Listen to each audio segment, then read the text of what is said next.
Bikini Bottom is one of, if not the most iconic town in all of cartoon history. But just because it's iconic doesn't mean the houses have to make much sense. For instance, tell me why Squidward's house can do this. Not even Squidward's house. And alright, sure, cartoon logic, maybe you can argue that. But how do they fit all these in the Krusty Krab? This way, boys! Head through this duct. Which one? There must be 20 ways to go. So today, I'm going to be looking at all the houses in Bikini Bottom, seeing how they work, and how they don't more often than not, and then ranking them from most illogical to least. And what better way to start things off than with the Chum Bucket, home of Sheldon J. Plankton. And yeah, I do mean home. Considering he's not exactly raking in the customers like Mr. Krabs, it shouldn't surprise you that Plankton is shown to be stuck living in this restaurant. This is driving me crazy. But despite how iconic this restaurant/evil laboratory is, you can bet it's got its fair share of secrets and inconsistencies that even the most diehard of SpongeBob fans probably don't know about. Like, tell me, do you remember this room? And what about Plankton's game room? If you're into big-scale action and military combat like our pal Plankton's into stealing the formula, then today's sponsor, War Thunder, has some pretty good news for you. War Thunder is a free-to-play, all-in-one epic warfare experience, putting you right in the driver's seat of tanks, aircrafts, helicopters, and naval vehicles. Each vehicle has its own unique feel, weight, and role on the battlefield, so nothing plays the same twice, and every hit has a visible impact with no health bars getting in the way, meaning damage actually matters. And that attention to detail runs through everything, from the way vehicles move and sound to the advanced tech on display, like guided missiles, smoke screens, drones, and much more, all working together to win your war. If you think that sounds good, then wait for this, because thanks to War Thunder's new line of contact update, there's now infantry in the mix in closed testing mode, making battles feel fuller and more dynamic. There's also some new, more modern vehicles available, like the Terminator combat vehicle, the Ajax tank, and aircrafts like the Typhoon and Super Hornet. Come on, they're spoiling us here. The best part, though, is that you can play it your way, whether it's pushing from front line in a tank, covering allies from the air, or switching roles as the battle unfolds, all while upgrading and customizing your vehicles to match how you like to fight. So if that sounds like your kind of action, then you can download War Thunder on PC, PlayStation, and Xbox for free right now using the link in the description. There's also bonuses available for new and returning players, which includes 100,000 silver lions and other exclusive items. Keen for action on the go? Well, no matter where you are, you can fully immerse yourself in exciting battles with War Thunder Mobile, an epic mobile multiplayer action game. Download and play it for free on iOS or Android using the link in the description. And hey, what about this one? I told you, I don't have the formula, you monsters! There's a lot of weird, evil secrets in good old Sheldon J. Plankton's bucket of sadness, so why waste any more time? Here's how the Chum Bucket works. Or in some cases, doesn't work. We don't have a pre-established layout to really work with here, so we're gonna have to kind of make up our own a bit. So let's go ahead and get a basic rundown of what rooms we got in this place. Of course, we have the dining area. And I've never even had one customer! And then we have the lab. Brace yourself, SpongeBob. This is my lab. Not the lab you were thinking, huh? Well, you were probably thinking of this instead. This is my laboratory. And yeah, jokes aside, the Chum Bucket really only has two major rooms. There are other more secretive rooms that I'll get to in due time, as well as a massive secret that'll probably change the way you see the place as a whole, but before I do, we gotta talk about that laboratory. That thing can change a lot. So I just got done showing the clip of the laboratory from the very first appearance of the Chum Bucket, the episode simply titled Plankton. As you saw, you went through the kitchen doors into the lab room and then ended up in the laboratory. That means there's probably a room between that kitchen doorway and the lab. I mean, that makes sense, right? Give it back, you porous freak. Even in its first appearance, the Chum Bucket's running into some major problems here, not a good sign. But that's just the tip of the iceberg. Like I said, this lab changes a lot, so let's run through all the confusing ways it does so. We just saw how it looked in early Season 1 SpongeBob, now here it is in Season 3's The Algae's Always Greener. So there's a couple of things to note here. The doors are in the same place we'd expect from the first episode, but now they're mechanical and slide rather than just normal swinging doors. That's fine enough though, Plankton probably upgraded them in his spare time. What I'm more concerned about is the positioning of Karen. Based on that final clip from season 1, Karen's big screen should be directly facing the doors to the room, but here she's actually to the right side of the room. Alright, cool, lovely. Give it back, you porous freak! I command you! And that's not even the worst part of the scene. Tell me, do you remember Plankton's lab having a dining room back in season 1? Yes, Your Majesty. What do we got here? Plankton, buddy, you've always got a full-on dining room area just beyond those swinging, sliding doors. Why do you need the checkerboard floor in the middle of your lab? But moving beyond season 3, the lab again continues to get really frackin' confusing, like take this clip from the SpongeBob movie. I've exhausted every evil plan in my filing cabinet. The giant Karen screen is gone, and instead we have a roller Karen. The doors at the start of the scene actually go right back to swinging instead of sliding. So I guess Plankton wasn't a fan of the sliding, downgraded them. Okay, fine, makes sense. Totally. Also, why is the lab dark now? H-O-I, you know, the alphabet. About Z. Z? And actually, on the topic of Karen's giant screen, take a look at this clip from the episode Computer Overload. Now what? Could you come here for a moment? What do you want? So, is Karen watching a movie on her old body or something? Because that pretty blatantly looks like season 1's big screen Karen. That whole thing aside, the big question on my mind is, where the heck is she coming from in that next scene? We know the lab is past the kitchen doors, so why does she enter the dining room from the right side? What room could possibly be over there?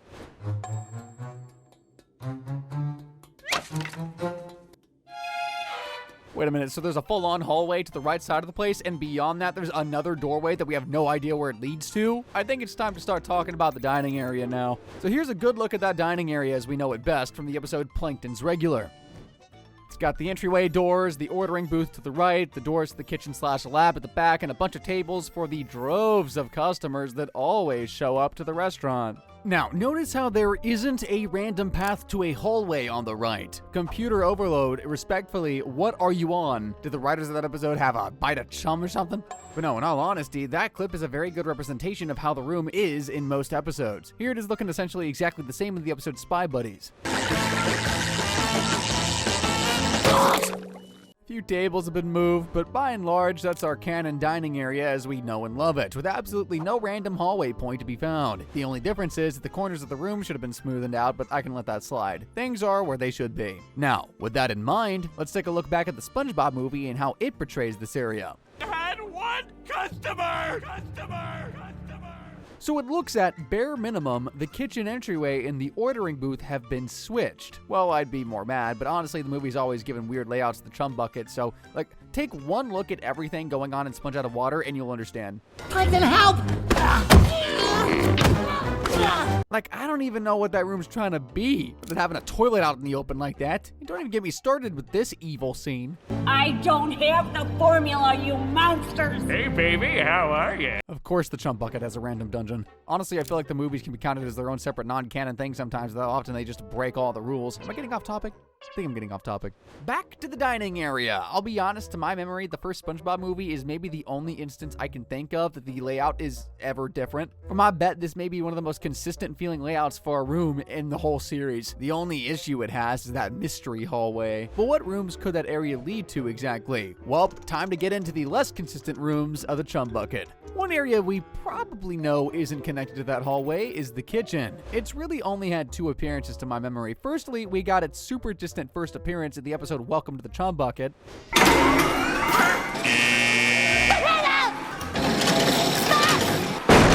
It looks a whole lot like the lab, but I can assure you it isn't. But my heart says jail. The sign says kitchen. See, plain and simple, that's labeled kitchen. And if that's not enough for you, later on in the episode we have this scene. What is he doing? That's Plankton watching over SpongeBob from the lab, showing that, yeah, this is an entirely different room. But where is it? Well, while we only get a weird view of a blank room that it's connected to in this episode, there's actually a pretty believable location for it shown in the episode Chum Bucket Supreme. Here's your Chum Bucket Supreme. Enjoy. Right behind the ordering area makes total sense. And even beyond that scene, the rest of the episode has the kitchen consistently in that location, which is more than I can say than most rooms in this series. Watch! You see, every time I make a sale, the sound goes there. How is that gonna help to boost sales? Karen, babe, you don't need help when you got a catchy slogan like mine. But I think your catchy slogans days are numbered. But in that case, if it's not the kitchen that's connected to that random hallway room and computer overload, then we still gotta find out what it is.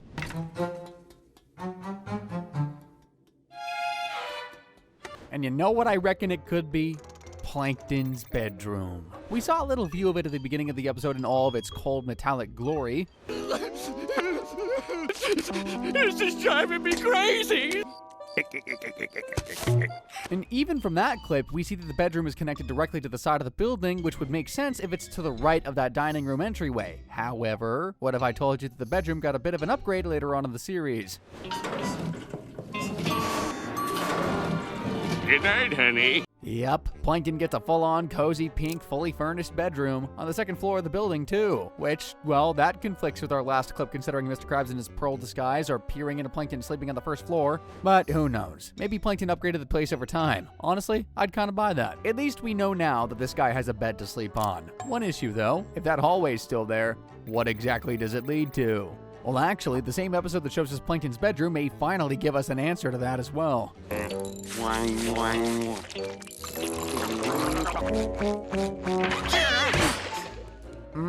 That looks like a hallway, and that looks like a door. Ladies and gentlemen, we have our answer. That hallway leads to a bathroom. Frackin' rejoice. Just don't question how usually that supposed entryway to the hallway doesn't exactly exist. And we're fine. And also don't question how the bathroom is in a completely different location in this episode. Suckers!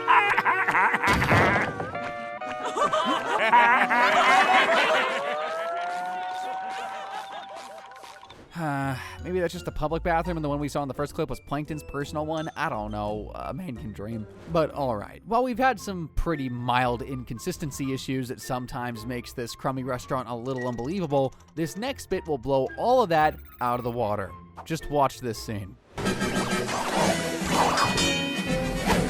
Yeah, the Chum Bucket's glove has been shown to have a mind of its own in a lot of recent episodes. There was actually a whole episode dedicated to the hand just wrecking Bikini Bottom, so that begs the question, where exactly did Plankton get this hand from? Or better yet, who did Plankton get this hand from? I've never seen that before!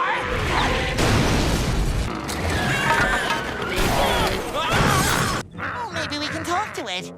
Usually it's sitting quietly on top of the Chum Bucket. Talk is cheap. I just need you to push this button.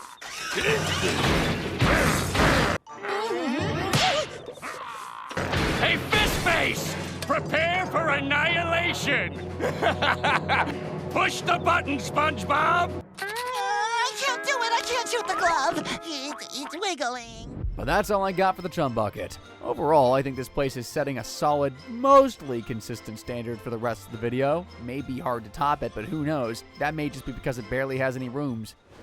1 down, 5 to go. Still with me? Now, when it comes to sciencey locales in Bikini Bottom, the Chum Bucket is full of tech, but no place is more of a technological masterpiece than Sandy's tree dome. I mean, it's a giant air-filled bubble that manages to keep not just a squirrel alive, but an entire ecosystem full of grass, flowers, a massive oak tree, and even birds.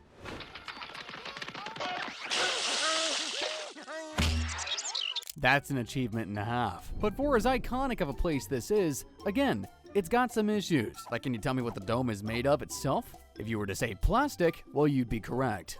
Dome is made of the strongest polyurethane. That's a fancy name for plastic. Ain't that just the bee's knees? If you were to say glass... It's a good thing my tree dome is made of 10 tons of pressure-proof glass, huh, Frenchie?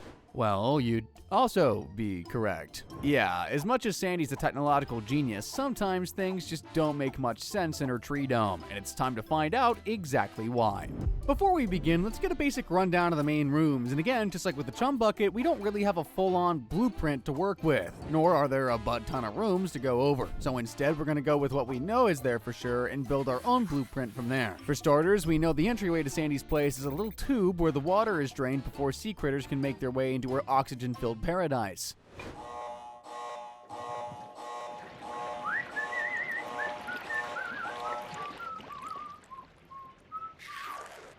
From there, we usually have a visible picnic table. I need it! How could I not use that clip there, guys? We also see a hamster wheel of some sort.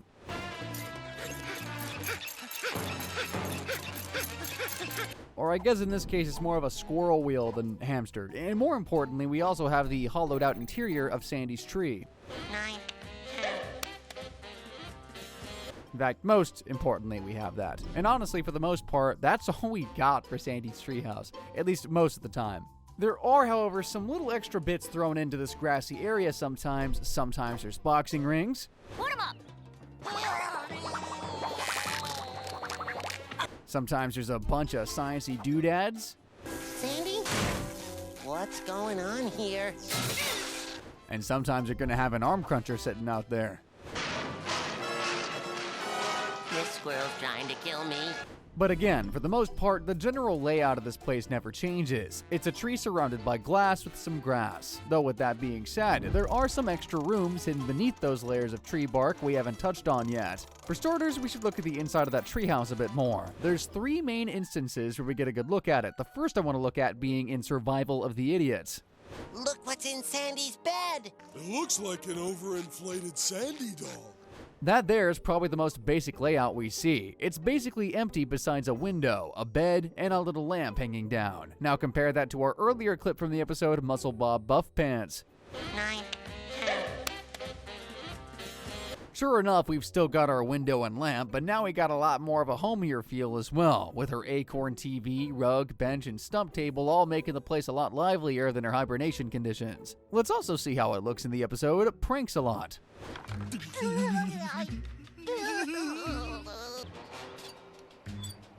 Well, that's a nice confirmation of her front lawn, but it also gives us a look at her new rocking chair. But that's not all we see in that scene.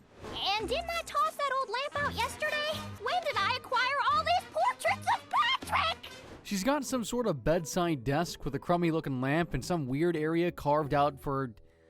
I guess it wouldn't usually be for portraits of Patrick, but what would that place usually be for, actually? And finally, let's look at how the interior looks in A Flea in Her Dome. Quick! Get in the treehouse! For starters, now we know the interior is entirely hollowed out, which is a pretty big issue, but I'll get to that later. Now we're back to the same old uber basic interior, even more so than what we saw when she was hibernating. Not even a bed to be seen, although we do have one new addition.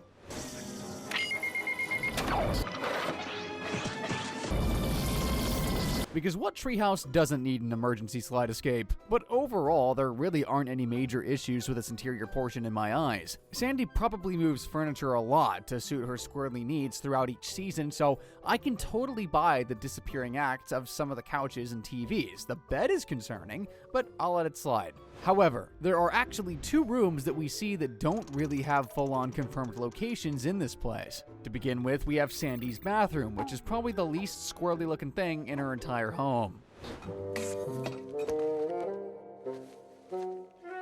Oh, don't mind Plankton. He's not doing anything crazy, I swear. He was brought in by accident. But he does end up giving us a kind of shocking view of the rest of the bathroom. Hope you like long showers, squirrel. So this is a full-on room in her tree, but we never really saw any doors in her upstairs area before, and I don't think the base of the tree is big enough to house an entire bathroom, so my only guess here is that Sandy's got something going on in a basement of sorts here. But beyond that, Sandy does have one more area that tends to shift around just as frequently as her furniture from earlier, her lab. Now, sometimes just directly in her tree. Take, for instance, this clip from Perfect Chemistry. Now I can hide my nuts back in Texas without leaving my lab. See, she directly calls it her lab right there, but then again, she does the same when it's outside her tree dome as well. Now's my my chance to try out my new invention. This whole lab is called the Chamber of Shrinkage. And then sometimes it's just sitting right in her lawn as well, usually in some random shed of sorts that's constructed for just that episode.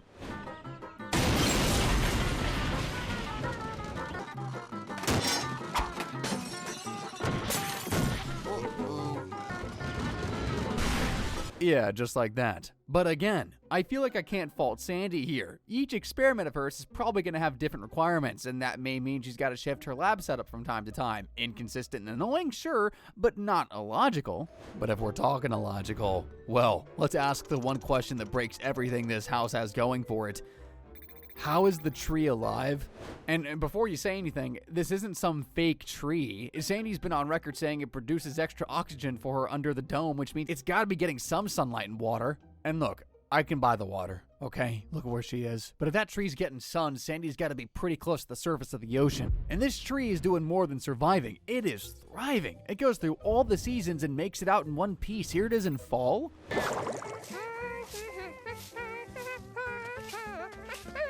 Then here it is in winter. It's a vast, swirling wonderland of sparkling white pleasure. Not gonna ask how the leaves came back in the winter, but hey, that's probably the least of my worries. Here's her tree in the spring. Spring already? And of course, the usual look we get is in summer. So yeah, this tree manages to produce the oxygen Sandy needs and manages to not just straight up die due to the impossible conditions of its life underwater. Maybe Sandy has some good fertilizer or something, or maybe she just has the sun's beams hit the tree just right. That is, if she doesn't have her walls all covered up. Realistically, this squirrel would be deader than a doornail. However, that's really the only logical leap we have for this house. And while I can whine about the tree being alive, I feel like when I'm already accepting a squirrel can live underwater and a sponge can wear square pants, that feels like it's in the same range of cartoon logic I can accept. There aren't any mind-bending, awful physics-breaking conundrums in this house, so as of now, I feel like it's probably the most illogical house we've got. But it's time to stack it up to some of the other competition. Up next, I think it's high time we take a look at the most iconic pineapple in all of fiction. By the way, you doing all right? Yeah? Cool? All right, just making sure. This is SpongeBob's pineapple. Good old 124 Con Street, just as we know and love it. But how well do we actually know it? I mean, tell me, do you remember where this room is? Or, all right, how about this room? Final question, where does this little hatch lead? I mean, it's gotta lead to the library slide, right? Your closet for a surprise. Wrong! So yeah, as little sense as a pineapple under the sea makes in general, believe me, the logistics make even less sense. I'm gonna show you exactly why. So before we begin, let's get the basics out of the way. This is our handy dandy layout of SpongeBob's house. And as you can see, we've got 3 floors of this place as well as a roof. To keep things simple, let's start by just looking at the ground floor. We have the living room, kitchen, Aren't you gonna help me, Gary? Gary? a closet, Is it in here? No, don't! That's mine! and the stairs to the next floor. Already, there are a lot of issues when it comes to this floor. I mean, there are some pretty big exclusions on our layout already, but before we touch on that, let me point out our main problem rooms. First one is easy, the closet. This room changes its size and place literally all the time. That trophy clip from earlier has it to the left of the entranceway. But then again, here it is from the episode Gone, where it's actually on the right side of the room, according to the placement of the green sofa chair thing. Boy, we learned a lot about each other today. Which, yes, that room with the floaty is actually a closet, as we can tell from this monstrosity of a scene. Sorry I'm late, Patrick. Nah, I can't talk now. He's watching us. But then here's the closet serving as a coat room, this time again on the left side of the room, but also adjacent to what we can assume is the door to the kitchen. Try not to have too much fun without me. Ah! Hey, Gare, got another coat for you. And if you again look back at the layout, this should be where the stairs to the next floor are. So yeah, already off to a more than iffy start. Then we have the kitchen. Its reputation isn't spotless either. Here it is as Neptune intended in the episode Karate Star. Hey, buddy.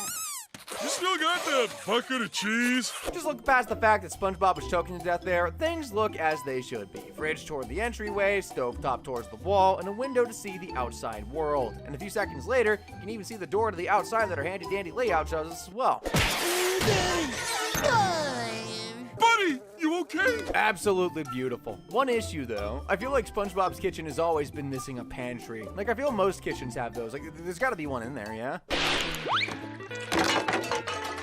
Okay, Gary. I spoke too soon. There it is in everyone's favorite episode, Pet Sitter Pet, and it's right where that outside door should have been. All right. So if this pantry room does exist, there'd have to be a place jutting out of the back of SpongeBob's house to store it, but as you can see in the episode Naughty Nautical Neighbors, that ain't the case. Yeah, there we can see plain as day that not only is there no random room sticking out of the back, we also see the door that leads to the kitchen as well as a garage.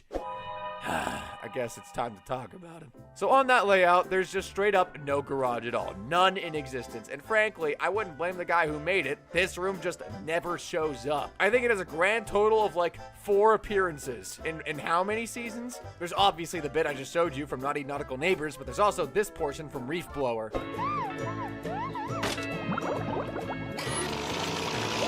And here it is in the episode of Sharks vs. Pods. And finally, here it is being used for a garage band in the episode Krabby Road. This time, the door to the kitchen is just gone, disappeared. What does that brown door in the back of the garage lead to? It's never been opened, and maybe for good reason. That reason being that this garage shouldn't even exist. SpongeBob can't drive. Why does he need a garage? Okay, time to move up to floor 2, containing some of the lesser known rooms in SpongeBob's house, like the library,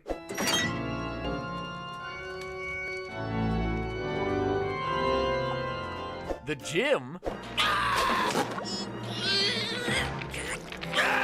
and the stairs too, I guess. So first things first, the library is actually pretty consistent. I think the only thing that ever really changes is that sometimes the slide is there and sometimes it isn't. Here's the library with the slide in the episode Boating School. Go to your closet for a surprise. Then in that clip from earlier, we had that wide shot of the library with no slide from Something Smells.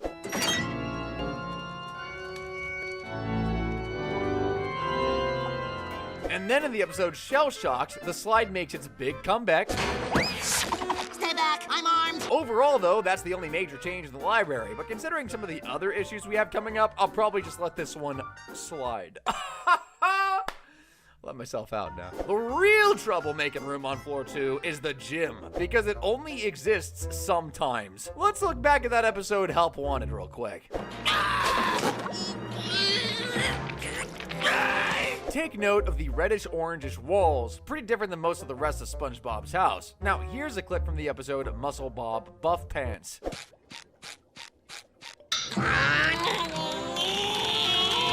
The walls are blue, and that's obviously his living room couch in the background. What the heck is going on here? Sponge, you got a gym. Why work out in there? And in case you were wondering, no, the gym is not a one-off room. It actually shows up a lot more than you'd think. Take, for instance, No Nose Nose. Come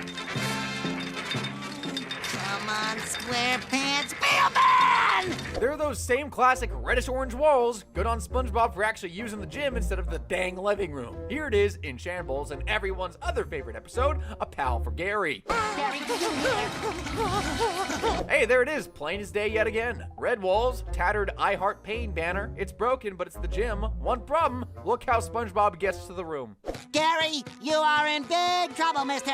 Yeah, the gym is on the first floor here. Meanwhile, let's go back to the episode Shell Shocked. What did that door lead to before? Whoa! That's what I thought, the kitchen. So as if A Pal for Gary wasn't already infamous enough for just being a bad episode on its own, it now has also committed the cardinal sin that is lying about where the gym is. Oh, and I do mean lying. It's been confirmed multiple times over that this place is on the second floor. If you need proof, look no further than the most gym-focused episode of the series, Pinned. First off, here's probably our best view of the room in the series. Okay, SpongeBob, you can figure this out. Door placement checks out, posters are there, the walls reddish orange, everything is how it should be. This is our canonical gym, and we only have this proven further when we see this later in the episode. Yep, that's just straight up evidence the gym is on the second floor right there. That's a pan up from the living room on floor 1 straight up to floor 2. No ifs, ands, nor buts. Just don't question the dude in the walls. We'll get to him. But before we do, we've got another floor to look over. Floor 3. And it's got all you could ever want. A bedroom. A bathroom. previously mentioned library, which I guess technically means the library takes up 2 floors, and more stairs, because we all love stairs. Oh my god, my bone! Sorry, wrong clip. Kind of the same clip in a cosmic sort of way.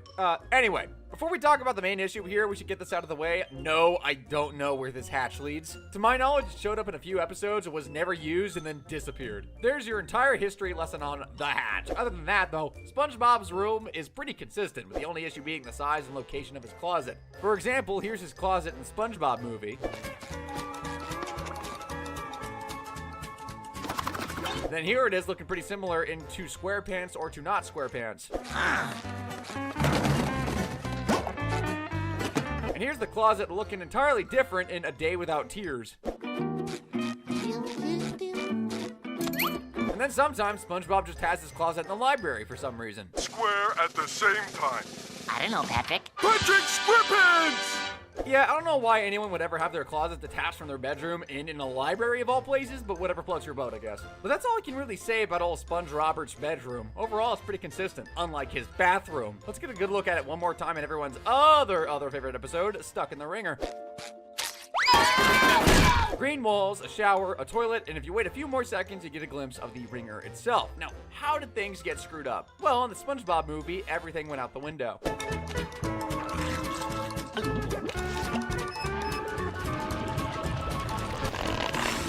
Pink walls, a stool, a hose, some soap, and nothing else. I would be mad, but actually that's just a different bathroom. Don't worry, Spongie's other bathroom shows up a few shots later. See, everything's fine. SpongeBob just has 2 bathrooms on his top floor, one of which we never see again and has essentially nothing in it. Everything's fine! Nothing else could possibly not make sense. Fetch! Huh? That's the bathroom on the first floor with no doorway. That's a bathroom on the first floor. Sweet, merciful Neptune, it can't possibly get any worse. Can't get worse? 5, 6, 7, 8, 9. Wow, Gary, look! A pirate treasure chest! That's the bathroom in the exact same episode on presumably the second floor. Okay, I'm done. This one's breaking me. Gary takes a bath has driven me to insanity. Literally. Nothing about the bathroom makes any sense.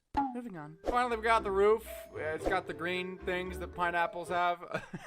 What more can I really say about it? It's a pineapple roof. It kind of only shows up 3 times. First in jellyfish jam. Come on, Gary!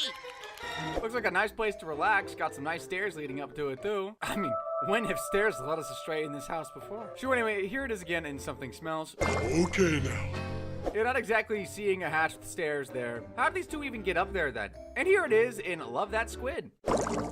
Now it is the chit-chat part of the date. Amuse her with interesting conversation. Still no opening to the roof, so I still have no idea how they managed to get up there, but at least they stayed consistent with the previous appearance, I guess. Squidward, wait! Squidward, wait! Why do I always speak too soon?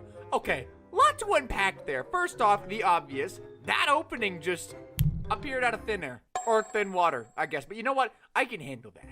What I can't handle is that those are the stairs to the library that the 2 are walking down. So here's my question. Why are the stairs in SpongeBob's house so inconsistent?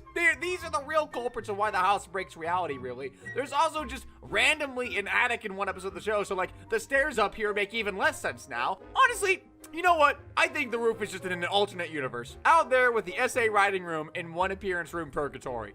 But finally, we've gotten to the outliers that are beyond any particular level of the house. These rooms aren't just nautical nonsense. These are mysteries that put physics and all of science, really, to shame. So do me a favor real quick. Watch the intro to the episode Jellyfishing for me. Oh, what is happening here?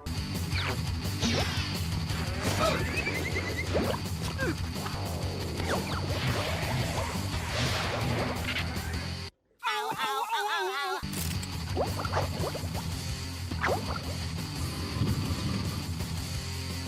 Now I want you to look me dead in the eyes and tell me what rooms those are. Where do those jellyfish hunting rooms belong in our layout?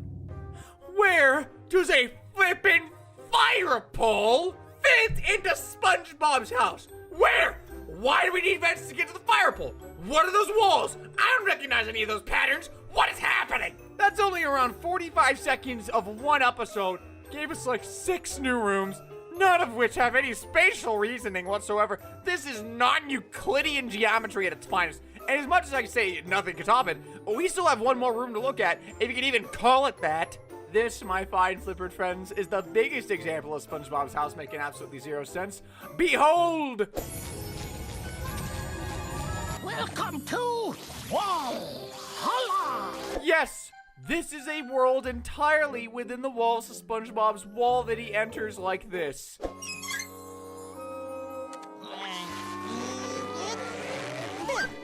My brain, if you could see me, you'd see the smoke coming out of my ears. He enters through a painting. That's issue number 1. Issue number 2, wallpaper clearly shows that he's being squeezed and restricted, but as soon as we cut within, we see how deep the walls really are, and they only get deeper. This guy has a mold garden and a full-on dining room within SpongeBob's walls. Meanwhile, this is the sort of insulation and lining we've seen in SpongeBob's house in the past. What?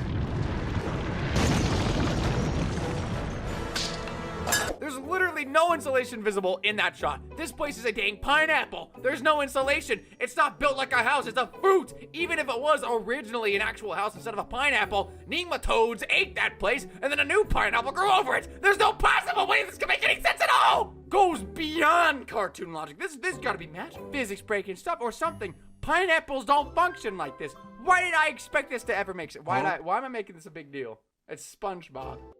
So, this is without a doubt the location that makes the least sense yet. Put this pineapple at the bottom of our ranking so far. Sandy's tree at number 1, then Plankton's chum bucket, and now SpongeBob's pineapple. And you know what? While we're here, let's just knock out the rest of Constraight off our list. Starting with the home of who I'd hope is most people's favorite animated sea star, this is Patrick's Rock. And while yes, it's definitely one of the most iconic homes in animated history, that doesn't mean it makes much sense. In reality, this place is about as logical as the sea star who lives under it. That about sums up what this video is gonna feel like. This house is dumb. Like, tell me, does Patrick have a bathroom in his house? As shocking as it seems, that clip does seem to confirm Patrick has a bathroom, but then again, this is also shown to be what Patrick's house looks like. Night, SpongeBob.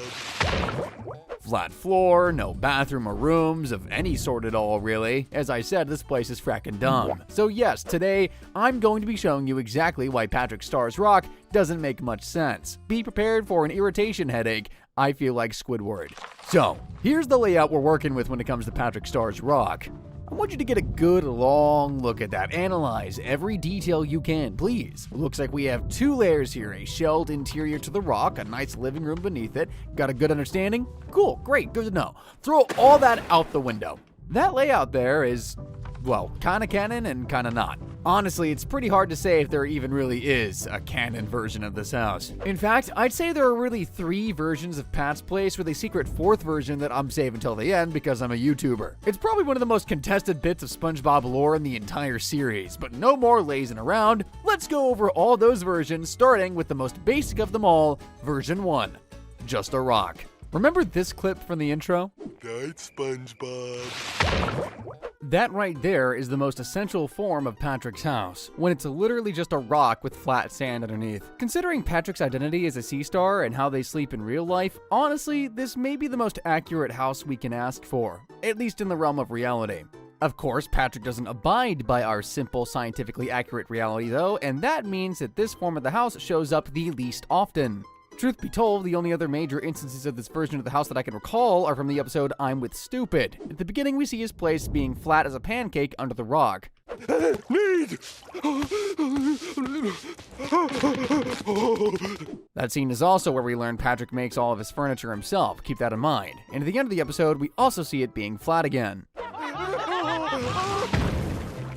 There's also this quick moment in My Pretty Seahorse.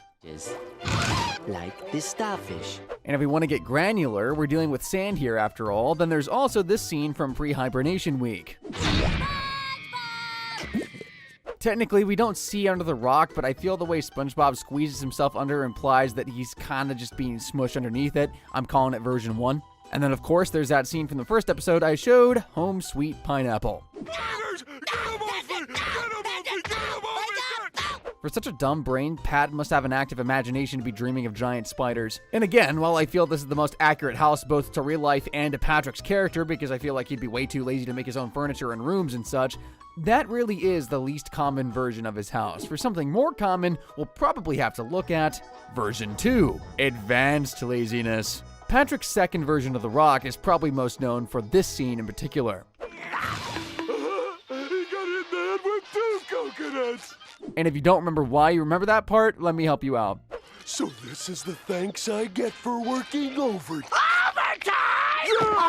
Overtime. So let's get a good look at what we have there. A pretty flat floor with nothing but a recliner, a lamp, and a TV. That's it. That's all Patrick needs to keep himself sane. Honestly, I'll buy it. Patrick seems like a low-maintenance starfish, at least in the early seasons. But the advanced laziness version of this house was also actually the very first version ever shown. Yeah, all the way back in Help Wanted, we got to look at Patrick's interior, and sure enough, Go SpongeBob! take a peek at that place before it zooms in and we got all the staples. Lamp, chair, glorious underwater TV. But here's where things get interesting. Remember how earlier I brought up the Home Sweet Pineapple for the Just a Rock version of his house? Well, here's his house's version 2 at the beginning of the episode. Is it time already to ruin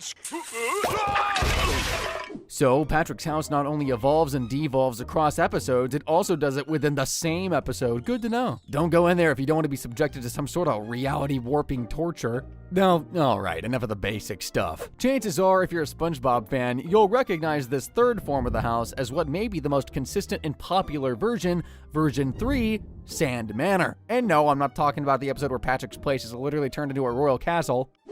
Hey, SpongeBob! Yes, sire? That's a one-off instance, we don't gotta worry there. Hopefully. So, what all does a Sand Manor consist of? Well, at the bare minimum, we have what was shown in the secret box. We got a few picture frames and a bed, even less than what we had in Advanced Laziness. Well, that can't entirely be accurate, it doesn't really feel like a manor, though it certainly has a lot more space than version 2. Manor-esque in that sense, I guess. Luckily, most other versions of this place have a lot more going on, like the middle of the episode, I'm with Stupid. There, the house has scenes where we can see a living room. Almost there. Let go on 3. 1, 2, 3. Good. And also a kitchen. Mind. No, wait. I already know the answer. And there's even a wall separating the two from one another. Meaning, yeah, Pat set up actual rooms in this place for once, and this is only the beginning. For instance, let's take a look at the episode, The Pink Purloiner. Patrick, where are you? Why are the lights off? I'm in here. Yet again, we've got a wall leading into another room, which, yeah, turns out to be empty. But also, look at how deep that first room looks, and it has stairs leading into it as well. Deep stairs. Maybe it isn't decked out, but man is it spacious. And then of course we have an episode like Sand Castles in the Sand, where it's sort of still the Advanced Laziness layout, but with everything made out of sand. Time for what? But for the truly advanced forms of Pat's Place, look no further than these episodes. First, we have the Donut of Shame. This nice deserves to be served on fine china. That there is a clip of a sorta revamped kitchen. We got a cupboard full of plates and a true table rather than just a fridge like back in I'm with Stupid, which to me feels a bit classier. I'm feeling more comfortable with calling this a manor. Now we gotta look at Pat's living room, as well as a toilet he has just lying about. There's not really a bathroom in the scene either, just a toilet in the middle of the area. Privacy doesn't exist in the Star Residence, I suppose. And speaking of things that don't exist in the Star Residence, Nick! Wait! I can't say I'm surprised by Patrick's stupidity, but I am impressed. And in the episode Rise and Shine, we get an even more detailed view of Pat's more elaborate home. Of course, to start things off, we have the basics, chair, lamp, and instead of a TV, we got a countertop, at least for now. We know how often this place changes, we're bound to be getting a TV any second. Behind some of those basics, though, we can actually see a bit of a doorway leading to another room, similar to what we saw in I Am With Stupid and Pink Purloiner. Do you know where that leads? Not really, but we can probably guess based on the next scene. Tartar sauce. I'm out of food again. Yet another addition to the kitchen, a pantry. And considering the way everything was framed earlier, I think it's safe to say in this instance, Patrick's kitchen is once again in a separate area from his living room. But once he manages to get his food open, questions arise yet again. Nah, now, live from Bikini Bottom. So now he has a TV tray, but no countertop like we saw earlier. Is this a second living room area that Patrick has, or did he just reformat the room we saw at the beginning because, well, this place is sand? Who's to say? Actually, how does he power a TV made of sand? And then, as if this all wasn't confusing enough, we get this bit here to cap off the episode. Oh! Gary? Patrick's place is 2 levels, apparently, and also has to be very wide to have him flying like that for so long, and he's got a random closet-ish thing in the middle of that bottom floor. And yes, most confusing of all, Patrick has a bathroom, complete with a tub. Because we all know him to be a guy who bathes regularly. Not like there was a whole episode dedicated to him trying to maintain his grime as much as possible. And then finally we have the episode Pat Hearts Squid, which has another instance of a full-on separate room being around. You can take my bed, Squiddy old buddy. That may be the most well-furnished this house has ever looked, besides the time it was a castle, but we don't talk about that. Honestly, while I feel like Patrick would rarely have the mental power to put something like this together, I feel like this version of the house is probably my favorite, just because of how creative things can get. If you ask me, version 3 is probably the closest thing to canon we're gonna get. That isn't saying much when we still have scenes like this happen, though. Happy birthday! No! You finally made it! Yep. Before Patrick hops in, it's version 2, and then it jumps into version 3 in the very next scene. Cartoon houses never make any sense, man. And here's the thing that makes the least sense of all. Apparently, all this time, Patrick's rock has been a turtle shell. No, I'm not kidding. That graph from earlier alluded to it, but look at this blasphemy. Oh man, what time is it? Oh boy. Oh, nasty. Let's get Yeah, so a lot of fans just refuse to buy into the rock always having been a shell for a lot of reasons. 1, it's dumb. 2, this turtle claims to have been asleep for 30 years, meaning this shell would have had to remain in a single place for 30 years. No replacement rocks, right? Well...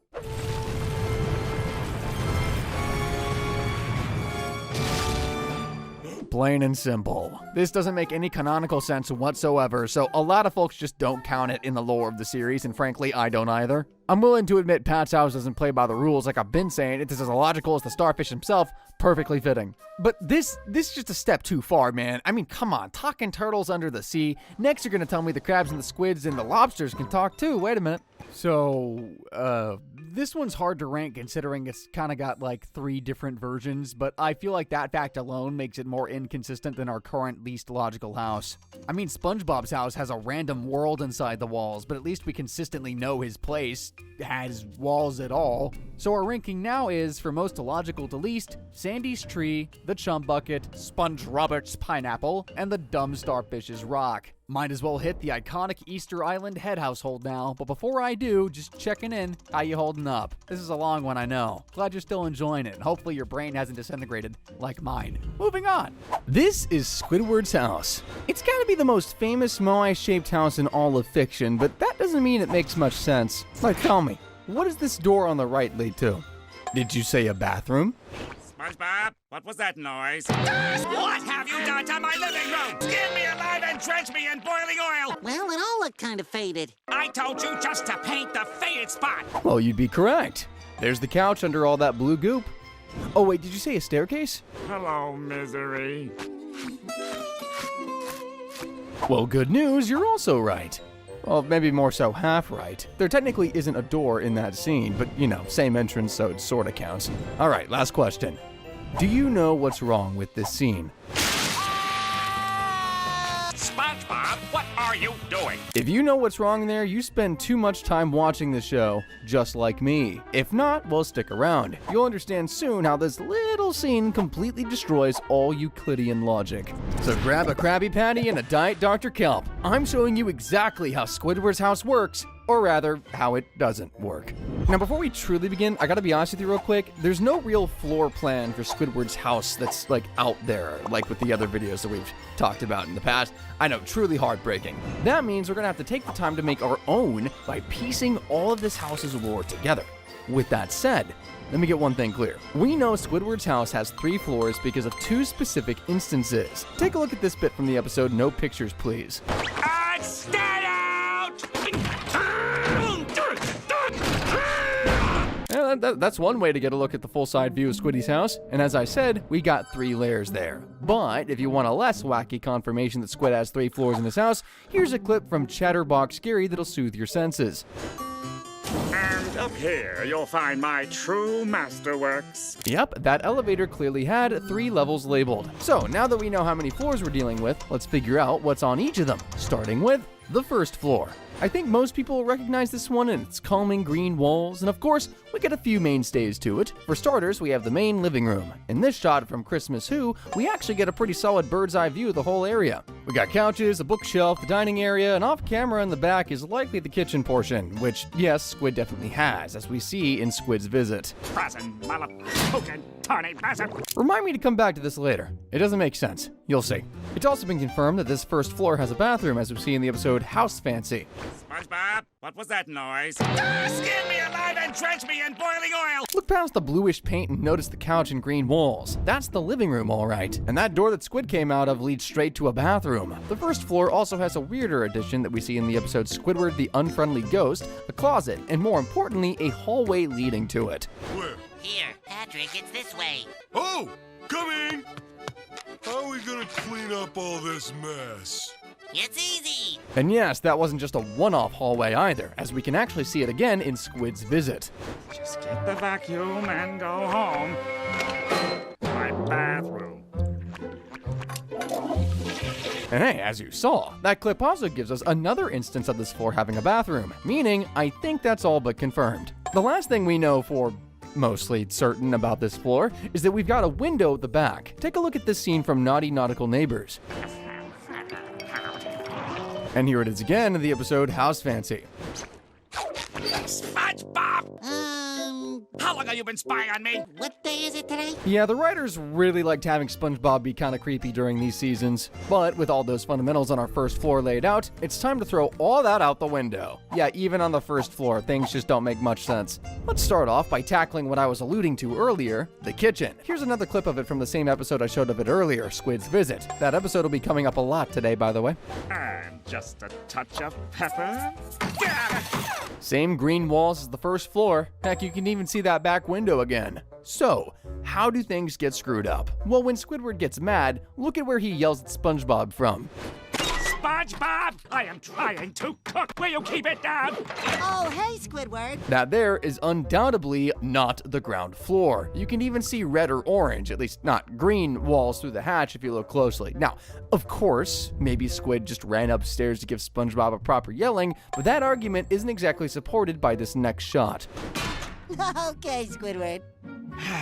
Sponge. And we're right back to the green walls of the first floor. Golly, that just makes all the sense in the world. I don't know, maybe you could say he ran up and down the stairs a ton for that, but I beg to differ. But maybe you need a more firm case of Squid's first floor just not making sense. Well, here you go. Remember that back window? Remember how it showed up fairly consistently? I mean, it's already made an appearance like in 3 separate episodes in this video alone, all in the same location too. Well, hope you're okay with it shifting a little. Take a look at the episode Bunny Hunt. Typical.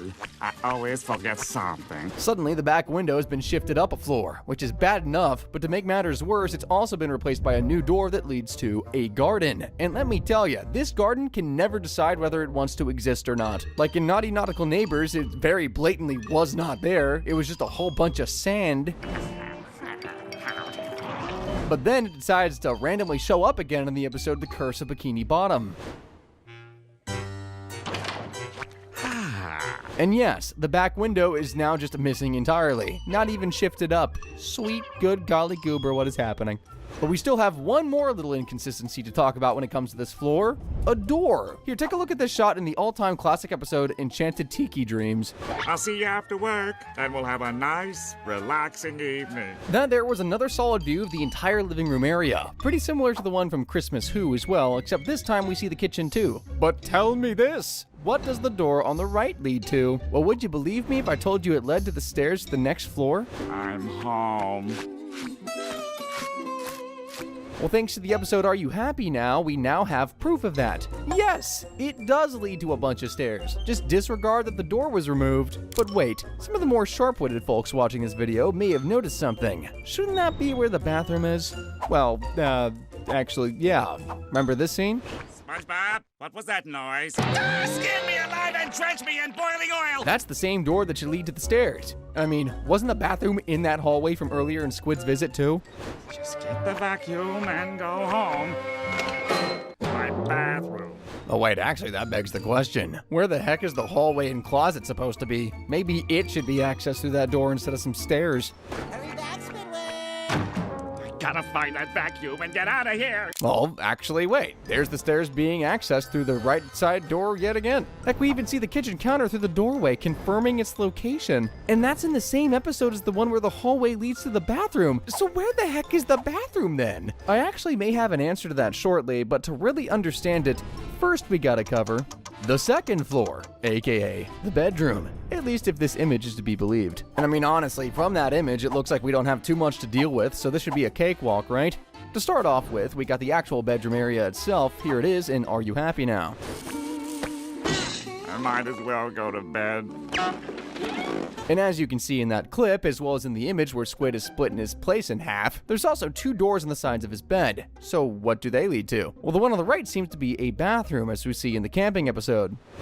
Ah, finally the weekend is here. And we can also see it in this iconic clip from Have You Seen the Snail? Don't they know I'm busy spoiling myself? Just look at that wall behind SpongeBob and Patrick. It's dark and blue, just like the rest of old Squid's bedroom, and his personality for that matter. Seems like this bathroom also has a window too. Interesting. We'll get to that later. But what does that door on the left lead to then? Well, honestly, don't really know. I'd say it could be the way to the stairs, but that clip I showed you from Are You Happy Now is actually Squidward coming up from the stairs, so it can't be that. For now, let's just move forward a bit. We also have this closet in Squid's room, as shown in the episode Employee of the Month. But that's... I know I have to keep saying this, but we'll get to it, I promise you. For now, look past the blatant issue here and focus on the metal room in the background of that shot. That's right. As you may have guessed from that clip from earlier, Squidward's house has a full-on elevator in it. And yeah, that is in fact an elevator. Here it is again in the episode Sandy's Rocket. And here it is again, now with a window in the episode Sanctuary. And that's basically all we can truly confirm is in Squidward's bedroom and second floor. Now, with that said, this floor also has some major issues. And yeah, we're gonna start with the bathroom because after that clip we saw of the closet earlier, we kinda have to. Yes, that door that led to the clock closet in Employee of the Month was 100% supposed to lead to the bathroom. So that's already a bit problematic. But then, I want you to think about Squid's second floor bathroom. Remember that clip where he was screaming in the tub? Well, check out what was going on right before that scene. What are those Neanderthals up to? Don't they know I'm busy spoiling myself? So, according to this episode, it seems like the bathroom has a window that lets Squid see through one of his house's eyes. And actually, this idea is supported by other appearances of this bathroom, like in, you guessed it, Squid's Day Off. SpongeBob, he's spying on me. And also just in the first SpongeBob movie.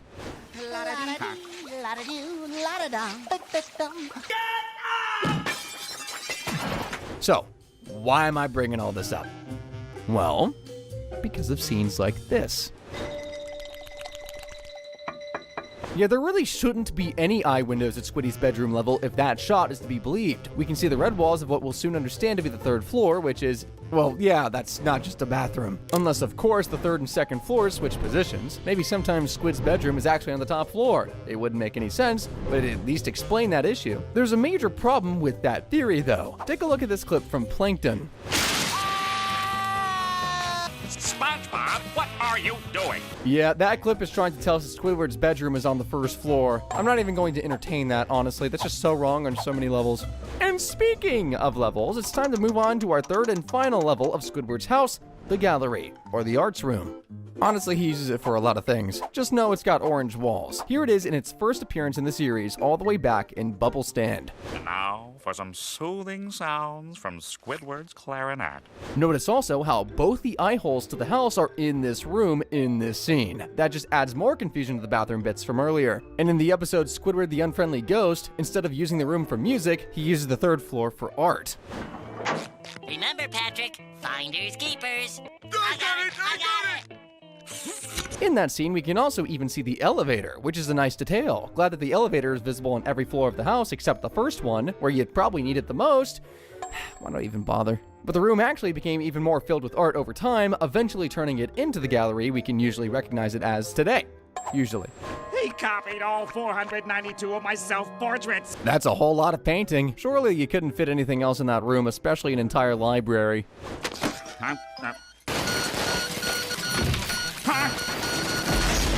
Oh, I stand corrected. Well, surely that's just a one-off room, right?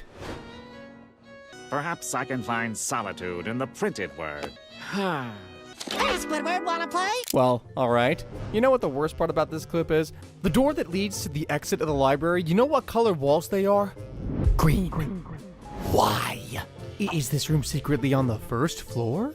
Where the heck would it even be? Why does everything involving this place just wreck all logic? Oh, and finally, here's Squid's fireplace, which just pops up once and then disappears. Piping hot cup of tea with a lemon wedge. And a warm fire, cozy slippers.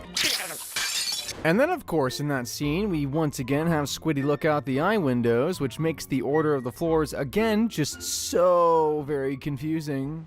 You and General Nonsense over there will have to fight without me. Patrick, you fool! I will now consider your unconditional surrender. Honestly, this whole floor's changing, pretty much non-existent layout is problem enough as is, but I have one other issue on this floor that I should probably bring up before I tackle the biggest issue of all in regards to this house. So Squidward has 2 bathrooms at least already, alright? One on the first and second floors. Why not have a third one?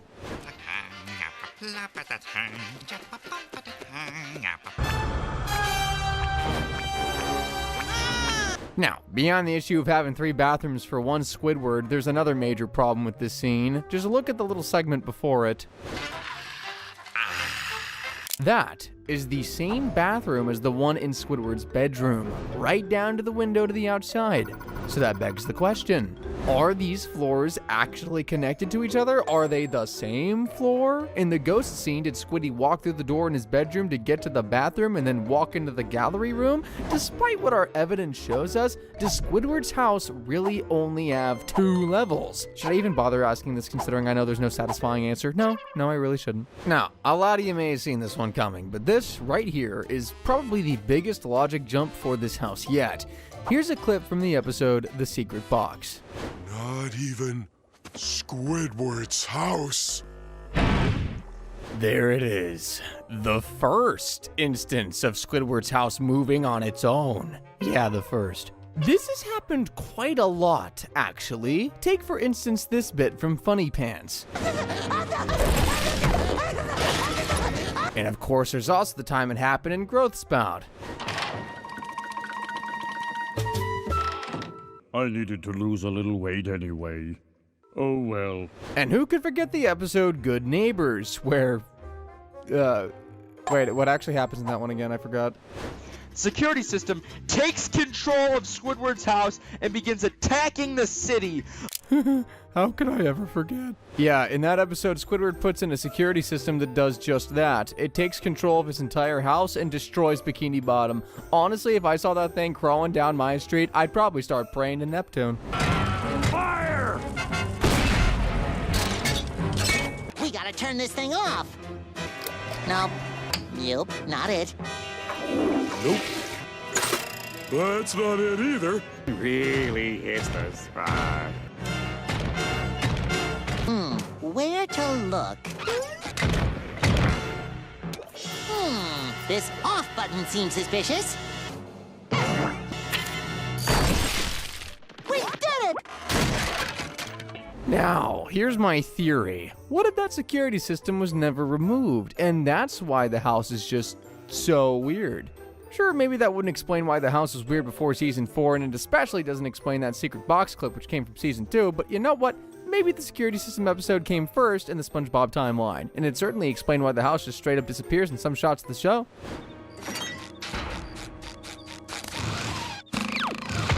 You aren't fooling me, Squidward's house. I know you're usually in between SpongeBob and Patrick's places. So yeah, it absolutely is 100% confirmed. Squidward's house is alive. That clip where it just disappeared was proof that the house got up and walked away. Who knows? Maybe it went up to land and started a life of its own.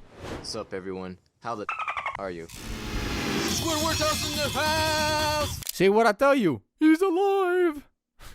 Okay, maybe that theory doesn't make much sense, but then again, neither does, like, much of anything about this place, so you know what, I rest my case. Well, that's Squiddy's house, and while it's not quite as bad as Patrick's place, I think it's safe to say SpongeBob's pineapple is a bit more consistent. I mean, at least there, we weren't wondering whether the second and third floors are secretly the same level. So here's our current ranking, most logical to least. Sandy's, Plankton's, SpongeBob's, Squidward's, and then Patrick at the very bottom. We still got one more place, though. Can it top Sandy's tree dome as the most logical place in the series? Can it outdo the stupidity of Patrick's fracking rock? Well, I hope you brought your wallets, because you'll need it to get in. That's right. You know where we're hitting next. This is the Krusty Krab, the most iconic restaurant in cartoon history. So with how iconic it is, you'd think we'd know it front to back, right? Wrong! Tell me, do you remember this room? Every last pickle and patty must be accounted for. Okay, maybe you remember that room. But what about this room? What's all the ruckus?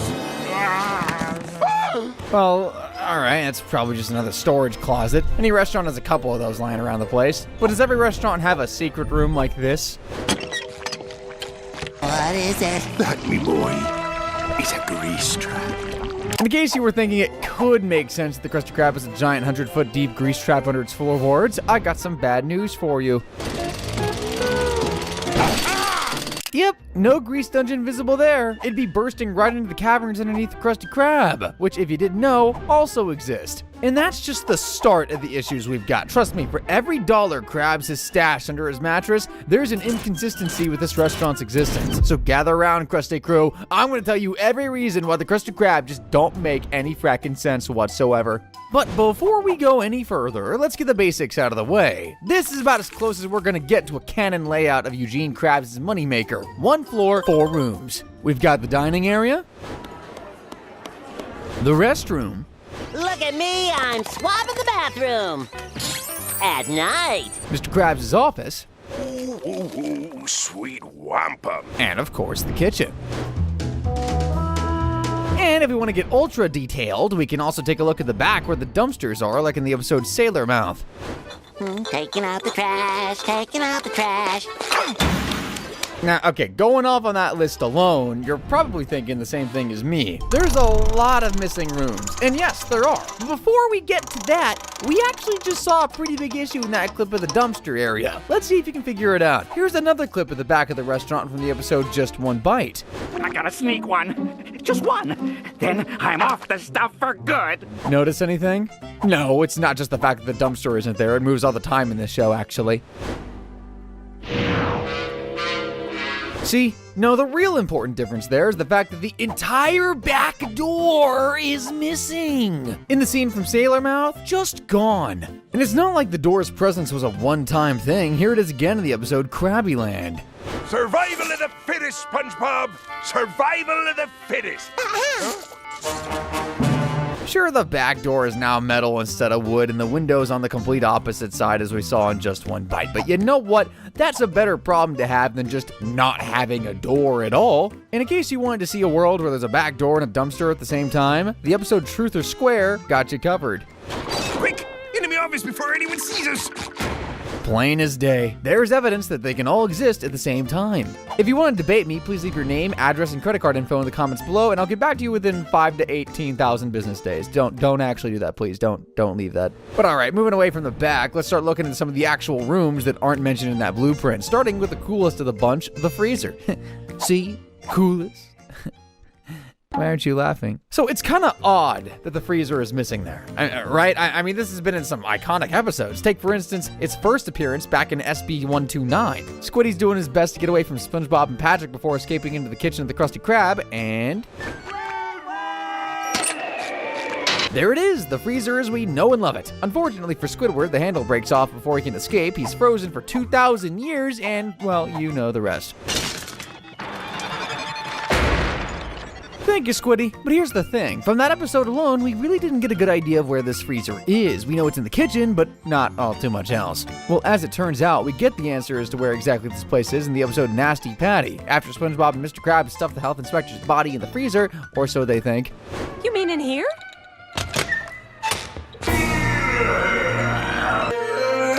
Hey, you guys. Take that, you zombie! Despite a zombie scare, we finally know where the Krusty Krab's freezer is. Based on how we're able to see the lookout of the register, we can see that the freezer is directly towards the back of the kitchen area. And if you want further proof of this, here it is plain and simple in Truth or Square.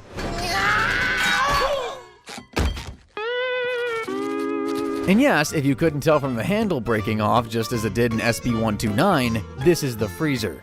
My ode to the Krabby Patty, made entirely out of ice. Pretty cut and dry, right? There is no doubt the Krusty Krab has a freezer. It's got a confirmed location, it looks pretty similar in most episodes' appearances. What could possibly throw any wrench in this room's existence? Well, I've got a request for you. Explain this shot from the episode Nature Pants.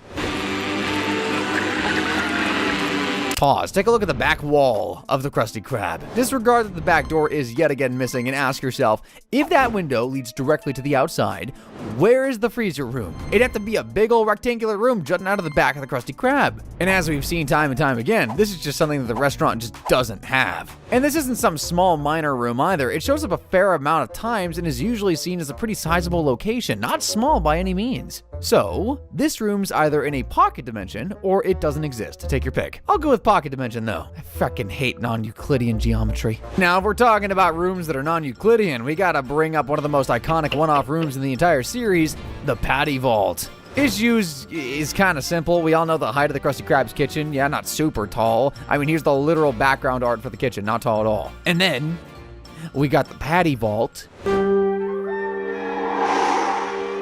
That looks just about it's 3 times taller than anything the kitchen should be able to hold, but it only gets worse when you take a look inside. Yes! Yes! That's the type of room that could use a diving board. You could pull a Scrooge McDuck and start swimming in all those patties. If you want to cover yourself in week old burger grease, that is. So yeah, the issue here is that once again, if this place really existed in the Krusty Krab, it'd be bursting from the ceiling. And we know that's something that can't be happening because of the most illogical portion of the Krusty Krab in the entire series, but we'll get to that in due time. But there's another important missing room from that diagram of ours, the storage room. Or storage rooms. I don't know, it's complicated. So remember these clips from the intro of this video? Every last pickle and patty must be accounted for. That one's from the episode Imitation Crabs. Notice how the door leads to the dining area of the restaurant, as we can see the big window to the outside. Now take a look at this clip from Accidents Will Happen. What's all the ruckus? Yeah, in all technicality, these are 2 different rooms. That one is clearly at the back of the kitchen, probably where the freezer belongs for all we know. I mean, it looks to be as big as the freezer. Look at how hefty this room is. Why? Huh? What's this? Hold on a second. Again, this should be jutting out of the back of the building, but nope. We know the shape of the Krusty Krab. It is, was, and forever will be just a giant crab trap. What, you didn't know it was a crab trap? Well, the more you know. And if 2 storage rooms isn't enough for you, why not toss in a 3rd? Here's another one of the episode, New Leaf. I'll just put this in here for safekeeping. Join your other friends from the past. You hear, Plankton? So before I get to the obvious, we gotta address the fact that the robot crabs from the Imitation Crabs episode is sitting in that storage room. The showrunners have gotta be taunting us, including the robot from an episode that features their inconsistent storage room in another episode with an inconsistent storage room. They're toying with me. They're toying with me. Anywho, time for the obvious. If we look back at that blueprint layout, this closet is where the bathroom should be. So yet again, we've got a room that just obliterates any form of spatial logic. Lovely. Eugene Krabs doesn't care for rules, whether they apply to monopolies or gravity. Oh, and just for fun, here's another closet that has no precise location whatsoever. Take it away, clip from Squilliam Returns. What about Krabs and Patrick? Taken care of. I don't really have much to say about that one. It's funny, I'll give it that, but it still makes 0 sense. What is it with cartoon closets, man? Now, before we get to the aspect of the Krusty Krab that just completely destroys any sense of logic, let's do a quick lightning round for some of the forgotten yet still incomprehensible rooms of the Krusty Krab. Here's the trash room, only appearing in the episode Pat No Pay. All you gotta do is throw all these trash bags down the trash chute, see? Not gonna lie, that room didn't look like it even had an entrance, but lo and behold, it does, and it's hard to miss.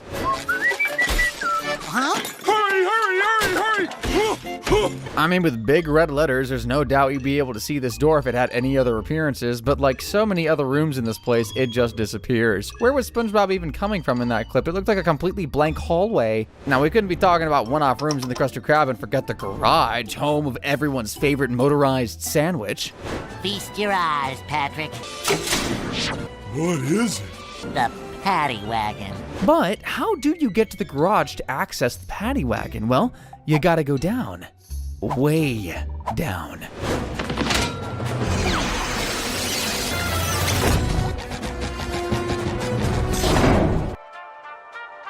Yeah, they essentially went down 2 flights of stairs to get to that garage. So the Krusty Krab has a basement, apparently. Right, okay. Well then, I mean, how exactly did they get the car out of the restaurant? They take the car up the elevator and the fire poles to bust it through the window of the first floor.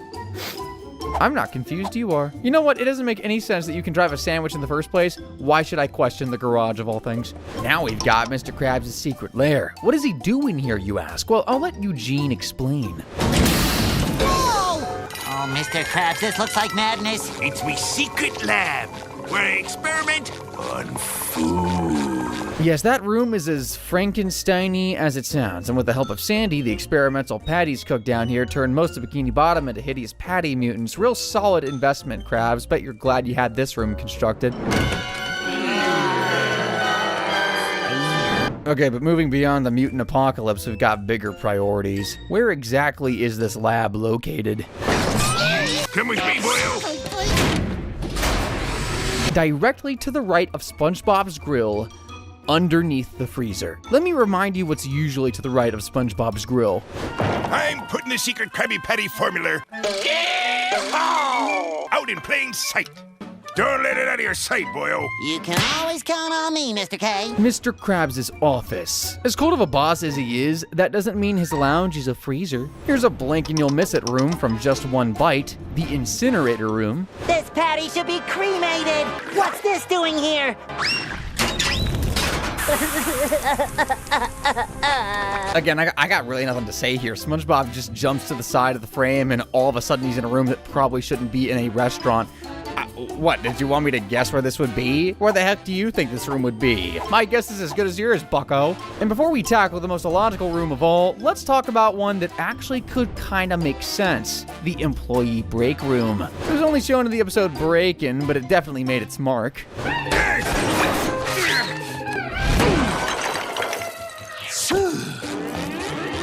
It only makes sense that Krabs would hide that under a million layers of wallpaper. It also makes sense how small the thing is.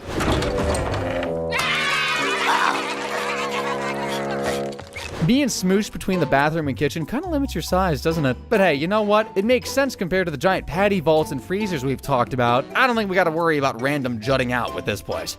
It's time we talked about it. The absolute dumbest, most nonsensical piece of the Krusty Krab. It's air vents.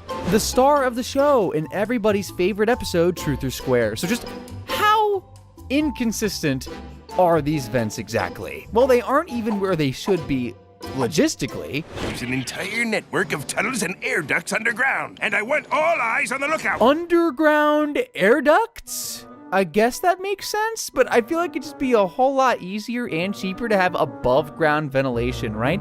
I mean, we know Krabs is all about cost cutting. Well, sure enough, later in the episode, after the Krusty Crew gets stuck in the freezer, you'd think they'd have replaced the faulty handles by now, we get a real shocking revelation. This way, boys. All we gotta do is head through this duct. Which one? There must be 20 ways to go. Above ground vents? And a whole maze of them to boot! Yeah, Mr. Krabs' vents are in fact in the ceiling, even though that map from earlier showed them as being buried. Heck, later on in this scene, the graph still insists the shafts are under the floorboards, even though this is it just makes zero sense.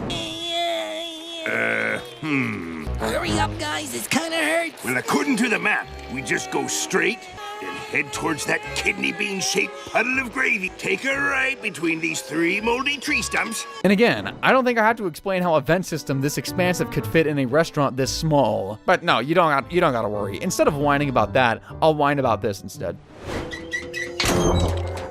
Ah, barnacles, it's just the surveillance room. So, let me get this straight. Mr. Krabs has an impossibly huge ventilation system accessed through an impossibly placed freezer that houses an impossible security room. I'd question why Mr. Krabs spies on us, but frankly, I'm asking enough questions about the spatial reasoning anyways, so there's no point. And in case you thought that this room possibly could be underground, you know, maybe one of those pathways in that maze of a vent shaft took the Krusty Crew down, think again, pal.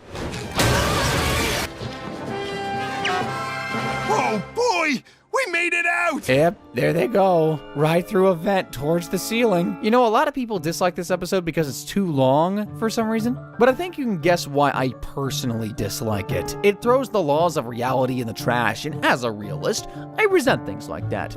If it's not funny, that is. See, I can put up with stuff like this all day because it makes me laugh. What?